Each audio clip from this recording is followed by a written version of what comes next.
नमस्कार, मी प्रतीक्षा. DNA मराठीमध्ये आपलं स्वागत.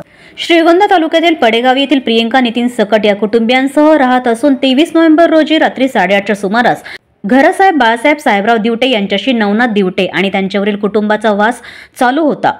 तो आरडाओरडा चालल्याचा आवाज आल्यानं मंगल वसंत सकट या त्यांच्याच गेट जवळ आल्या असता नवनाथ अबू दिवटे, करण दिवटे आणि अर्जुन दिवटे यांनी मंगल हिला गेटच्या बाहेर ओढून काठ्यागज तलवारीच्या साह्याने मारहाण केली.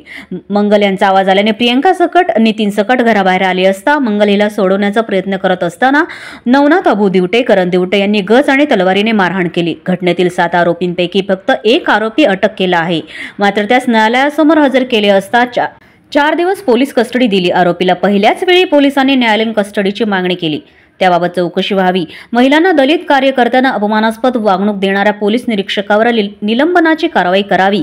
सदर गुन्ह्याचा तपास LCB कडे वर्ग करावा अशा विविध मागण्यांसह बहुजन समता पार्टी यांच्या वतीनं जिल्हा पोलीस अधीक्षक कार्यालयासमोर आमरण उपोषण सुरू करण्यात आलं असल्याची माहिती संघटनेचे महाराष्ट्र उपाध्यक्ष वसंतराव सकट यांनी दिली आहे. यावेळी संजय पवार, महादेव दादर, शिवाजी बुलाके, संजय चांदणे, काशीनाथ सुलाके, मधुकर उकिरडे, आयुब बेगा, भवन खुचेकर, पोपट शिंदे, किशोर काळे, उमेश साठे, संतोष सावे यांच्यासह अनेकांची उपस्थिती होती. मी वसंत नानासाहेब सकट, बहुजन समता पार्टीचा प्रदेश उपाध्यक्ष आहे. दिनांक 23/11/24 रोजी 8:30च्या सुमाराला घराच्या पाठीमागे बाळू दिवटे यांच्या घराजवळ कालवा झाल्याचं ऐकून माझी मिसेस मंगल वसंत सकट ही बिबट्या आल्याचं समजून बाहेर आली.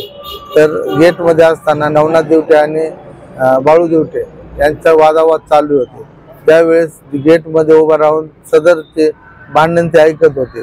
ती भांडण ऐकते याचा राग येऊन नवनाथ अबू दिवटे, करण नवनाथ दिवटे व अर्जुन नवनाथ दिवटे, आशा नवनाथ दिवटे, सुरेखा नवनाथ दिवटे, अबू धर्मा दिवटे व प्रियंका करण दिवटे हे सगळे त्या ठिकाणी आले आणि माझी मिसेस मंगल वसंत सकट हिला मारहाण करू लागले.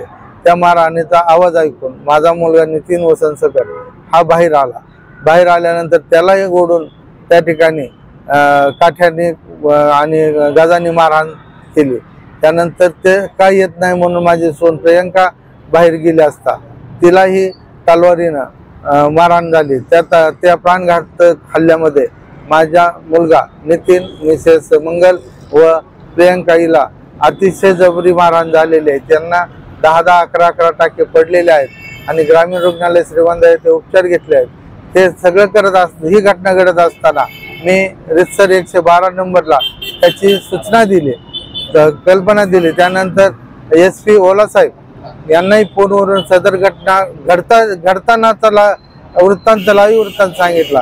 त्यानंतर DYSP दयानंद वाकारे यांनाही आम्ही घटनेची कल्पना म्हणजे फोनवरून दिली आणि हे घडत असताना PI किरण शिंदे यांना फोन करून सांगितलं, परंतु कुणी एकही मदतीला आलं नाही. आम्ही माझ्या स्वतःच्या गाडीनं पोलीस स्टेशनला खबर देण्यासाठी निघालो असता त्याही ह्या वरील 7 लोकांनी आमची गाडी अडवून सोडण्याचाही प्रयत्न केला, परंतु आम्ही कशी गाडी बाहेर काढून श्रीगोंदा पोलीस स्टेशनला आलो. तिथं आल्यानंतर सर्व रक्ताने माखलेले होते, पूर्ण अंगातून रक्त त्यांचं येत होतं. तरी सुद्धा किरण शिंदेने त्या ठिकाणी फिर्याद घेण्यासाठी नकार दिला. साधा आर्मी ऍक्ट दाखल करतो म्हणून सांगितलं. आम्हाला त्या ठिकाणी रात्री 3 वाजेपर्यंत परिकाष्ठा करावा लागली. अतिशय त्या ठिकाणी आम्हाला स्ट्रगल करावा लागला आणि त्यावेळेस त्यांना सांगितलं की पेट्रोल टाकून जाळण्याचा प्रयत्न केलेला आहे, तुमचं जेव्हा सर्टिफिकेट येईल तेव्हा येईल.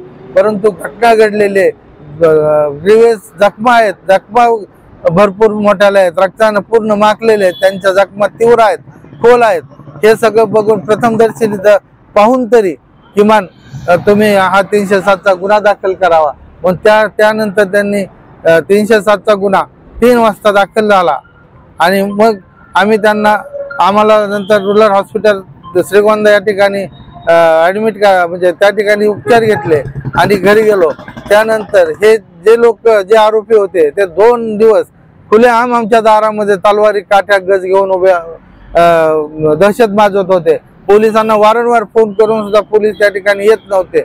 9 दिवसानंतर त्यांनी एक आरोपी अर्जुन नवनाथ दिवटे याला ताब्यात घेतलं आणि ते ताब्यात घेतल्यानंतर सगळ्यात महत्त्वाचा विषय म्हणजे त्यांनी 7 दिवसाची पीसी मागितली, पोलीस कस्टडी मागितली।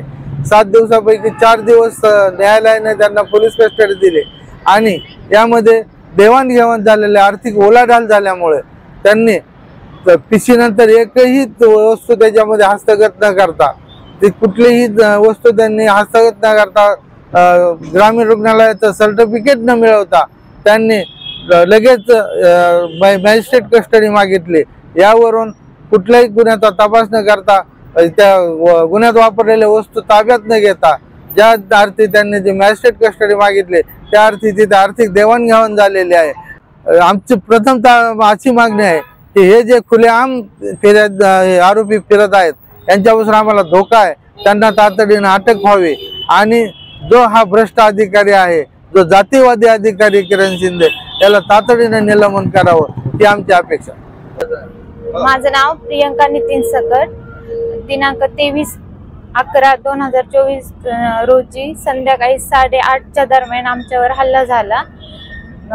एकूण 7 आरोपी आहे। 7 आरोपींनी आमच्यावर हल्ला केला। प्राणघातक हल्ला होता हा।